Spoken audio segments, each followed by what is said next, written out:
Hai semuanya, Mas Bang Garis Wanzone. Kabarnya bakalan muncul smartphone terbaru dari Realme untuk number seriesnya, Realme 11 Pro Series 5G. Cuma di video kali ini udah ada yang mau 11, tapi kita baru mau bahas, kita baru selesai review yang ke-10.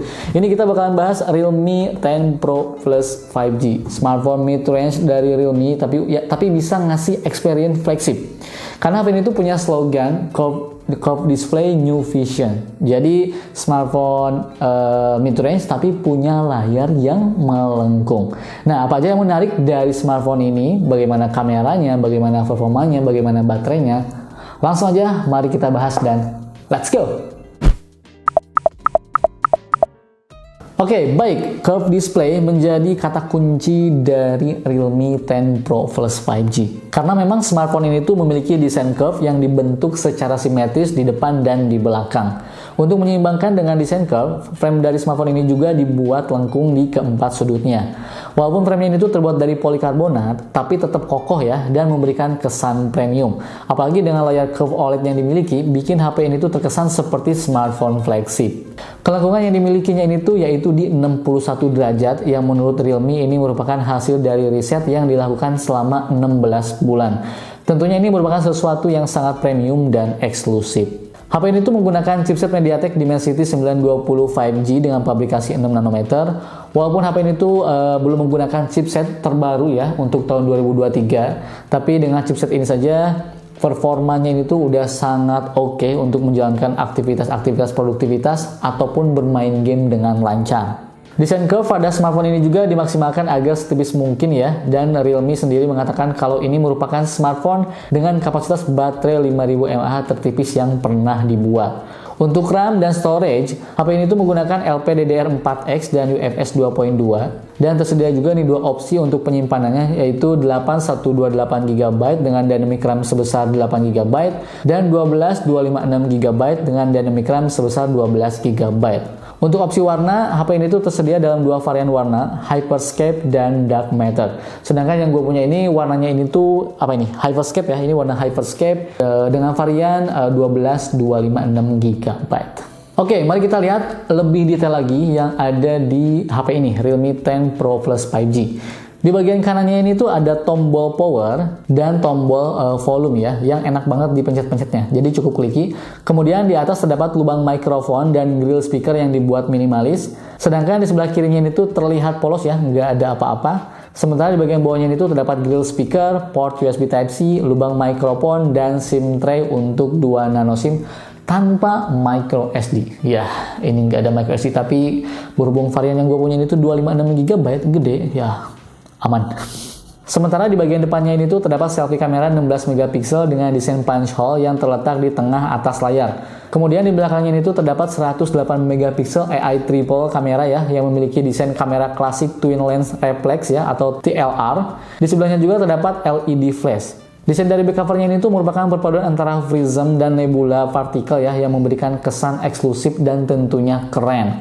Mengenai sistem, smartphone ini tuh berjalan di atas sistem operasi Android 13 dengan antarmukanya ini tuh Realme UI 4.0 yang memiliki tampilan menarik dan intuitif. Kemudian dari sisi audio, HP ini tuh menggunakan dual speaker stereo with high res ya, yang dapat menghasilkan suara yang lumayan jernih, detail, keras, luas, dan berimbang. Selain itu, bass yang dihasilkan menurut gua ini cukup berasa gitu ya, jadi cukup luas gitu. HP ini juga sudah dilengkapi dengan NFC, jadi kalian bisa dengan mudah cek saldo e-money ataupun isi ulang e-money menggunakan smartphone ini. Dan untuk sensornya juga lumayan terbilang lengkap di kelasnya. Kalian bisa lihat sendiri pada aplikasi sensor box ya. Nah, masih mengacu pada slogannya Curved Display, udah pasti dong Realme 10 Pro Plus 5G ini tuh memiliki layar yang melengkung atau curve. Layarnya ini tuh berukuran 6,7 inci dengan resolusi Full HD+, refresh rate-nya ini tuh di 120Hz, dan touch sampling rate-nya ini tuh di 360Hz. Selain layarnya ini tuh sudah curve atau melengkung, layar HP ini juga sudah menggunakan panel AMOLED. Dan untuk melindungi layar tersebut, pada smartphone ini sudah disematkan 0,65 mm double reinforced glass yang mampu memberikan proteksi lebih dari goresan maupun benturan. Yang menariknya lagi, layar HP ini juga sudah mendukung in-display fingerprint, yang tentunya bakal memudahkan kita membuka kunci layar di smartphone ini. Nah, sebagai smartphone yang menggunakan layar AMOLED, HP ini juga sudah mendukung fitur Always On Display. Nah, berkat layar yang sudah menggunakan AMOLED dan color gamutnya ini tuh di 100% DCI-P3, warna yang dihasilkan pun jadi lebih luas dan tajam, sehingga memberikan kenyamanan untuk dilihat mata. Ada juga nih mode Hyper Vision yang dapat meningkatkan kecerahan warna dan range dinamik untuk pengalaman menonton yang mewah. Secara umum, refresh rate-nya ini tuh dapat dipilih dua mode ya, yaitu 60Hz dan 120Hz. Tetapi supaya lebih praktis dan efisien baterai, gua sarankan mending kalian langsung aja pilih yang mode auto, sehingga sistem bakalan mengidentifikasi sendiri ya gitu ya, bakalan memberikan refresh rate tersendiri tergantung aplikasi yang sedang kita gunakan. Selain itu, di HP ini juga sudah disematkan teknologi peredupan PWM 2160Hz yang mampu menyesuaikan cahaya layar dengan kondisi cahaya di sekitar, dan juga menjadi smartphone OLED pertama di industri yang menerima sertifikat bebas flicker TUV Renlen. Untuk kameranya, HP ini tuh punya setup 3 buah kamera belakang ya, 108 megapiksel, 8 megapiksel ultra wide angle, dan 2 megapiksel makro kamera. Nah, didukung dengan arsitektur Hypershot yang diciptakan untuk mengurangi gangguan kejernihan dalam pengambilan gambar di segala lingkungan. Selain itu, dengan adanya teknologi 9-in-1 pixel binning sehingga dapat menangkap lebih banyak cahaya dalam gambar. Untuk perekaman video bisa mentok di 4K ya, sementara untuk fps-nya ini tuh bisa tersedia untuk 30 frame per second dan 60 frame per second. Tapi untuk yang 4K hanya bisa di 30 frame per second. Kemudian untuk kamera depannya juga ini tuh udah beresolusi 16 megapiksel, dan untuk perekamannya ini tuh up to 1080 pixel, dan sayangnya hanya di 30 frame per second saja. Jujur ini kalau misalnya oke lah, minimal ini gak apa-apa lah ya 1080 pixel gitu ya kamera depannya, tapi harusnya bisa di 60 frame per second. Ini bahkan jadi smartphone yang lebih ini nih Realme nih.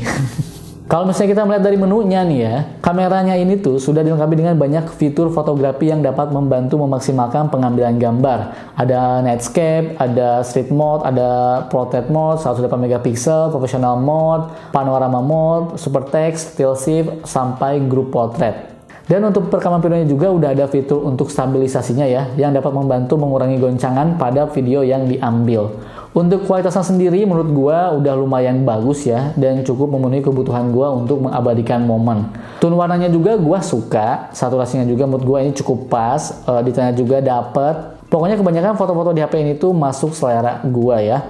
Tapi ada satu hal nih yang bikin gua ngerasa kurang serak. Jadi gua kan memang lagi pakai juga nih Poco X3 NFC dan Realme 10 Pro Plus 5G. Secara tone warna video jauh lebih bagus ini menurut gua ya, Realme 10 Pro Plus 5G. Cuman dari kestabilan lebih stabil yang si Poco itu sih, sedikit lah ya. Jadi gua harap sih Realme melakukan update supaya hasil perekaman videonya ini tuh jauh lebih stabil.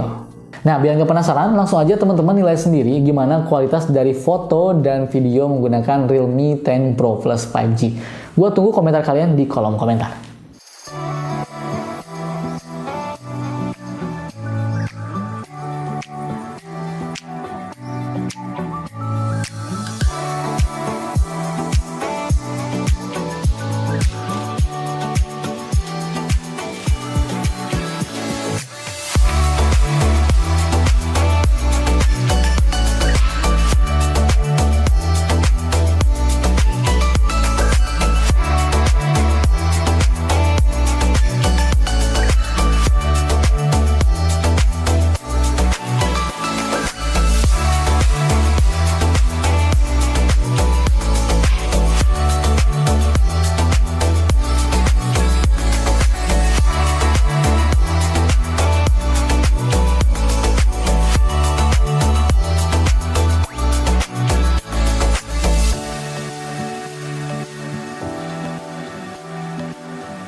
Oke, ini adalah perekaman video menggunakan kamera depannya Realme 10 Pro Plus 5G.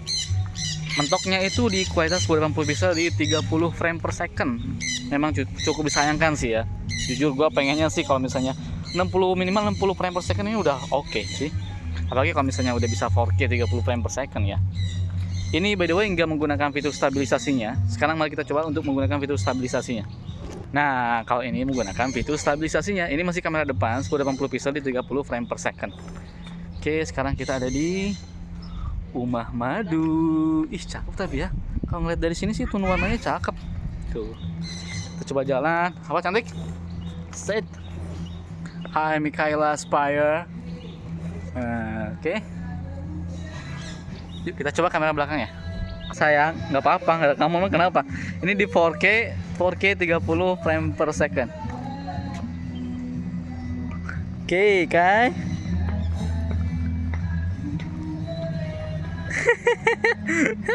Coba lihat di sini. Oke, ini adalah 1080 pixel di 60 frame per second. Ini 1080 pixel di 60 frame per second, tapi masih belum menggunakan fitur stabilisasinya ya. Nih, gua coba lihat jalan kaki seperti ini. Oke.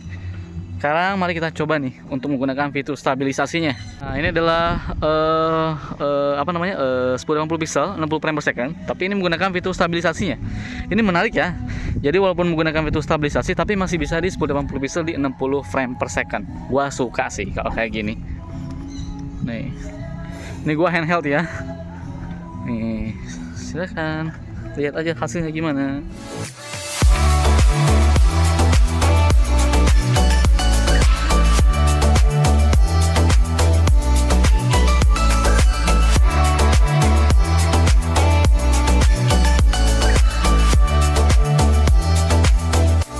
Berikutnya kita bahas untuk performanya. Seperti biasa, gue ketika melakukan tes sintetis menggunakan beberapa aplikasi benchmark. Yang pertama di Score Antutunya ini tuh mendapatkan skor di 500 ribuan poin. Terus gue juga coba tes di PC Mark ya, hasilnya itu mendapatkan skor di 13 ribuan poin. Terus gue juga coba ini di Geekbench 6 mendapatkan skor di 900-an poin di single core dan 2300-an poin di multi core. Nah, kemudian nih untuk menguji performa ketika bermain game, gue coba lakukan beberapa pengujian bermain game yang biasa dimainkan ya. Yang pertama, Mobile Legends. Untuk settingan grafiknya ini tuh bisa di high dan untuk refresh rate-nya juga bisa di high. Sedangkan untuk FPS yang didapat yaitu di angka 50 sampai 60 FPS. Sejauh ini sebagai orang awam yang gue coba bermain game Mobile Legends ya, gue nggak jago main game by the way, tapi gameplay yang dihasilkannya ini tuh menurut gue udah sangat lancar banget dan nggak ada isu yang mengganggu, nggak ada kendala, nggak ada nge-lag, nggak ada frame drop.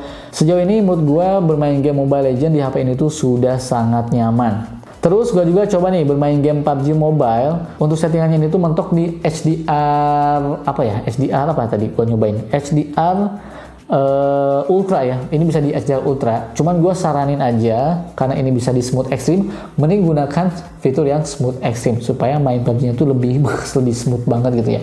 Dan jujur pas gue coba, ini tuh sangat enak banget sih bermain game PUBG di HP ini. Layarnya juga responsif, licinnya juga pas, enak banget pokoknya menggerakkan intinya sih dengan pergerakan yang cepat. Menurut gue layarnya ini tuh udah sangat oke ya.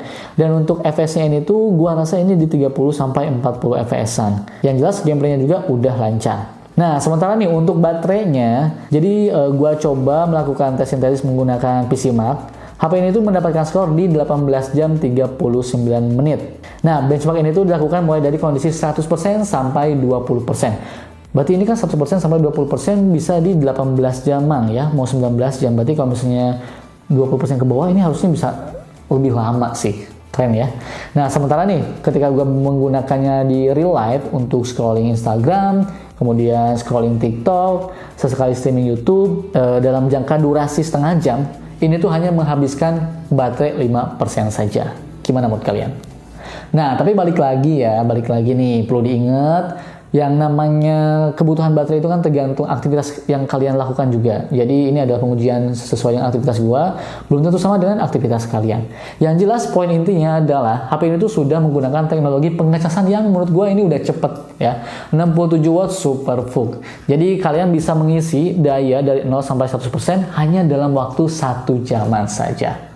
Menarik kan? Enak sih. Kita ngecasnya jadi cepet. Oke, baik, kesimpulannya menurut gue selama gue menggunakan Realme 10 Pro Plus 5G ini, Smartphone ini tuh bisa membuat gue merasakan experience ketika menggunakan smartphone flagship, terutama di layarnya. Karena kalau misalnya kalian nyari smartphone yang mid-range, tapi pengen layarnya ini tuh melengkung, ini bisa menjadi salah satu pilihan terbaik buat kalian beli. Nah, selama gue coba, selain layarnya yang melengkung, menurut gue kameranya juga udah cukup oke, baterainya juga udah awet dan ngecasnya juga cepet, kemudian speakernya juga udah stereo ya. Terus apa lagi ya? Performanya juga udah sangat mencukupi untuk kebutuhan gua ya. Untuk aktivitas seharian ini udah sangat oke. Cuman balik lagi nih, ada beberapa poin yang bisa menjadi pertimbangan. Ini gua beli atau enggak gitu ya. Nah, yang pertama, HP ini tuh nggak punya port jack audio. Jadi mau nggak mau kalian harus menggunakan TWS. Oke? Harus beli TWS. Yang kedua, HP ini tuh nggak ada slot micro SD. Jadi usahakan ketika membeli HP ini langsung sesuaikan dengan kebutuhan kalian. Kalau misalnya ada budget, langsung aja beli yang 12,256 GB. Nah, kalau misalnya kalian bisa kompromi dengan hal tersebut, menurut gua di harga 5 jutaan, smartphone ini bisa menjadi pilihan buat kalian beli.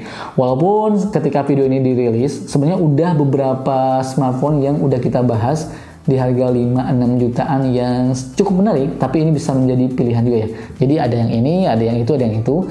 Kalian tinggal tonton aja videonya di channelnya Rizwan Zone ini. Oke, itu saja video kali ini. Semoga bermanfaat. Kalau misalnya kalian suka, like aja. Kalau misalnya kalian nggak suka, dislike aja nggak apa-apa. Yang jelas, bantu share video ini ke semua teman-teman kalian. Bikin story itu lebih oke sih. Oke, beramal lah. Oke, itu video kali ini. Semoga bermanfaat. Gue pamit dan bye. Assalamualaikum warahmatullahi wabarakatuh.